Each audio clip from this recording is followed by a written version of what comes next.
you a few words on instrument maintenance today, because during the advent of 2020 and the many interesting events that have transpired as a result of it, there's been a lot of talk about instrument maintenance and additionally the implications of not only playing wind instruments in public spaces, but how we can make that as safe and as sanitary as possible.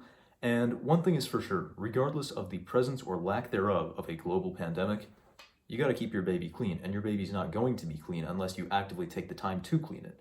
There are different levels of trumpet maintenance. There's the every day to once a week type stuff, whether that's, depends on the player. Maybe that's, wiping your trumpet down if you've got something silver plated, oiling the valves every few days to a week, washing your mouthpiece once a week is always a good idea. Then there's, it goes all the way up to, chem baths and home baths, which might happen as often as 1 month or as infrequently as once a year. In the case of chem baths, I haven't done one in over a year because my last experience with one was pretty sour. But what I want to aim for today is sort of in the middle, and it starts with this. This is a Venture trombone snake brush. They call it a snake because, well, it unravels kind of in a snake-like fashion. Once we have unraveled it, it's going to be pretty long. And the astute among you are going to say, wait a minute, Sam, you're not holding a trombone, you're holding a trumpet, and that's a trombone brush. Well, sure, but the only difference between this and its trumpet counterpart is, well, one, the length. There aren't many tubes on the trumpet that are this long, and the width of the bristles. The bristles are a little bit larger on the trombone version. These things are honestly an added bonus for the trumpet. It scrubs out the inside a little bit better thanks to the width of the brushes, and you can, you have the liberty to brush all the way through slightly longer tubes maybe, although for the B-flat trumpet, that's not particularly an obstacle with a regular trumpet snake brush, but we're going to go over real briefly about how to use this thing.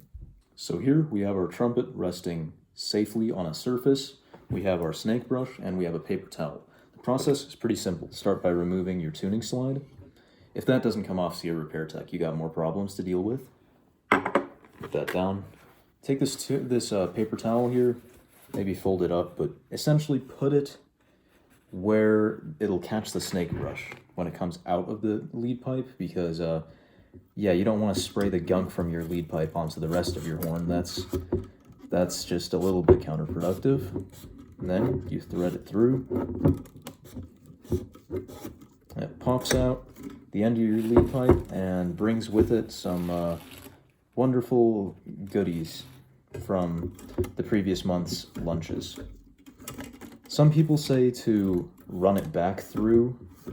I say take the whole brush and keep pulling it through, because you don't want to make the gunk come out the mouthpiece end, in my opinion.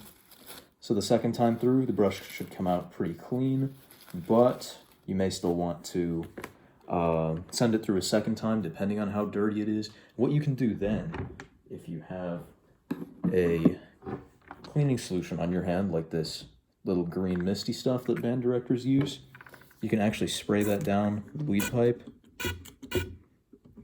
Just a few good sprays. And then you're ready for the second scrub.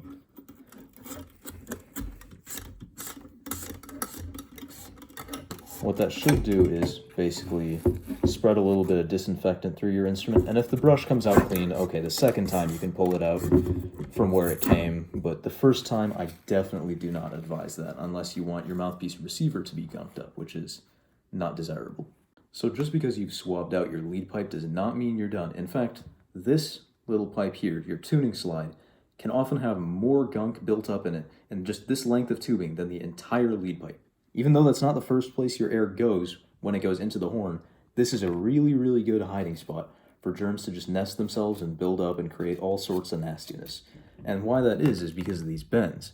These bends are also a reason to be careful with your snake brush. You don't want to push the snake brush too hard into the tuning slide, or else it could get stuck. But if you're careful with it and you go slowly, pretty soon that brush should pop out on the other end. Wipe it off. Once again, pull the brush all the way through if you can help it, rather than sending it back out the way it came.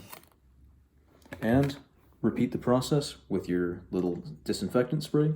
You might be wondering if there's any other spots that you should maybe send your snake through. There's a couple you can do. There's the obvious choice of the bottom leg of the tuning slide, but something I've never heard anybody else discuss, but I think is really imperative to keeping your trumpet in optimal shape, is sending it in through this bottom leg of the third tuning slide, and then working it through these tubes here to where the bell section starts. The reason I say this is because this is the greatest point of resistance on the trumpet. If the valves are not perfectly aligned to the thousandth of an inch and completely clean and free of any debris, that's going to cause extra stuffiness for you, and you don't want that. You might notice I've taken out all the valves. That makes it a little bit easier for the snake to navigate through here. You'll see the snake generally has a little bit of a natural bend to it from being coiled up. You might have to twist it depending on which way the bend of the tubing goes. See how the tubing goes up here and down there? So you may have to do a little bit of twisting, but as long as you're gentle and don't get the brush stuck, this is a really good way to really clean out the inside of your trumpet.